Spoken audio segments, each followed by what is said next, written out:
sa inyo, share ko lang sa inyo yung nag-start ako kay Iceberg.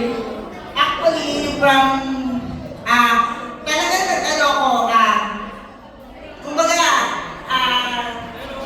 nagdasal ako, sabi ko kay Lord, Lord, bigyan mo ako ng second opportunity kasi nga, meron akong traditional business, nagpapa-Airbnb kami dito sa MOA. Pero yun nga, na okay naman siya, pero meron din times na down, pagka wala kang guest, wala ka rin kita.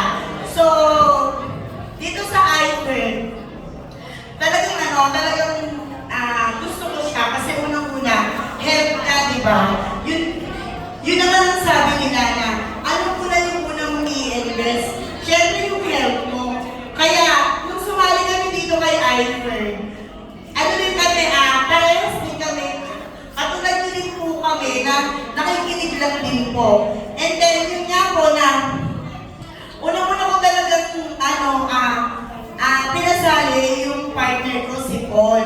Siyempre nga po, noong that time na i-start kami kay iPhone, yun nga ang sabi na, maganda talaga yung business. Yes, oo, maganda talaga yung business. Kasi nga, one time lang din naman talaga siya. Ngayon, dito po talaga is, unang-una, nasi-share natin yung products kasi sobrang ganda. Tapos pangalawa, sobrang ganda yung kitaan. And then, ito yung sa mga picture, ito yung kwento nito, nung that time na, isa ako na nasama ni Ma'am Melay sa box, sa mga annual convention. And then nung November 15, yun yung last na nakilala ko si Doc Sai. And then, yun nga, syempre, pag mahal mo yung negosyo mo, talagang ibibigay mo yung best. Kasi yung that time na kakausapin ko si Doc, actually kinakabahan ako. Sabi ko talaga, Lord, ikaw na ang bahala. Kasi, first time ko kumakusap ng doktor na ako lang. Kasi hindi naman halata sa itsura ko na kaya ko kumakusap ng doktor, tama? So, nung that time na kinausap ko si Doc, talagang sinabi ko kay Lord, Lord, ikaw na ang bahala. Gabayan mo ako, mag-pay man o hindi si Doc, blessed pa rin ako. And then, one time, yun nga na,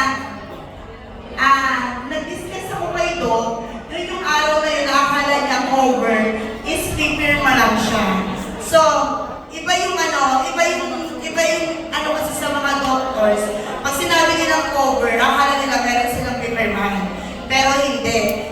I-present talaga natin sa kanila yung, marketing. Kasi sa marketing naman talaga sila, kasi ang products, mas magaling pa sila sa akin. So, nung time na yun, talagang hindi ko tinigilan si Doc. Inabot kami ng 3 a.m.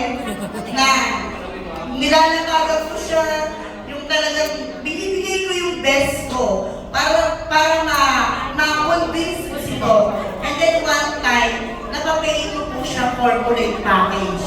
So, yun po yung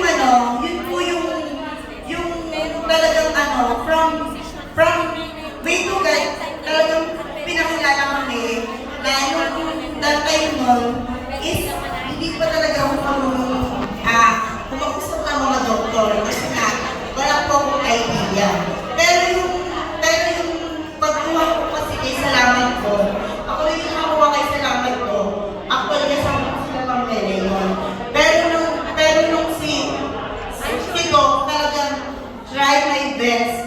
Talagang sabi ko, Lord, alam ko, gagabayan mo ako. Kasi nga, para sa akin, ito yung negosyo na napakadali. Para sa akin, may hirap. Bakit? Isa po akong breadwinner. May mga anak po ako.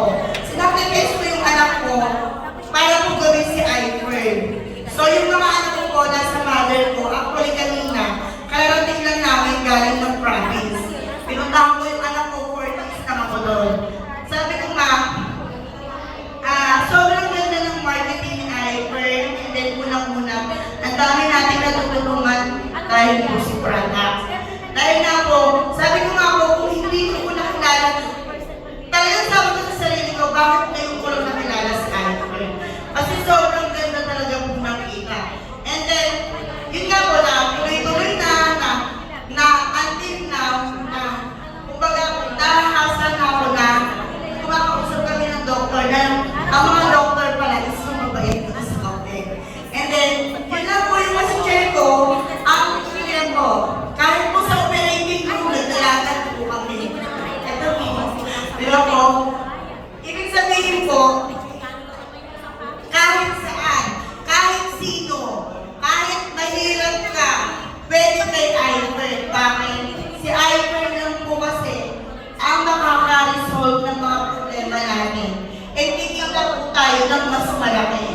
Dahil ako po sa tagal ko na traditional business sa condo. Pero si Ivern lang talaga yung nakakapag-provide ng mga needs ko. And then, ayan po,